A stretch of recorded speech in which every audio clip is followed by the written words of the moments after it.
Mabuhay Pilipinas! Maligayang pagbabalik dito sa aking channel, pero kung bago ka lang, pasuyo ng like and subscribe. Salamat agad. Ngayong araw ng Sabado, May 11, 2024, mga kababayan, tanging easterlies na lang po ang siyang nakakaapekto na weather system po sa ating bansa na nagdadala po ng mainit na hangin. Kaya naman, patuloy pa rin po tayong makakaranas ng maaliwalas na panahon, lalo na po dito sa Metro Manila at sa malaking bahagi po ng Luzon. So mga kababayan, asahan po natin na pagdating sa umaga at tanghali, talaga naman napakainit, at pagdating sa hapon ay posible na pong magkaroon ng tsansa ng mga kalat-kalat na pag-ulan. Samantalang asahan po natin dito po sa bahagi po ng Visayas at Mindanao, generally fair weather po ang panahon na mararanasan. Pero pagdating ng hapon at sa gabi ay may tsansa po ng pagkakaroon ng localized thunderstorm. Kaya kung lalabas ng bahay, ugaliin po nating magdala ng payong bilang pananggalan natin kung may biglaang mang pag-ulan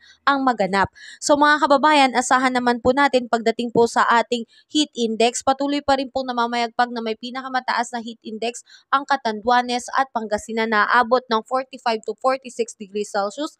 Samantalang ang Metro Manila naman ay nasa 40 to 42 degrees Celsius. Yan po ay nasa danger threshold. Sa katunayan mga kababayan, marami pa rin pong lugar sa ating bansa ang nasa danger threshold po, nasa 42 to 44 degrees Celsius.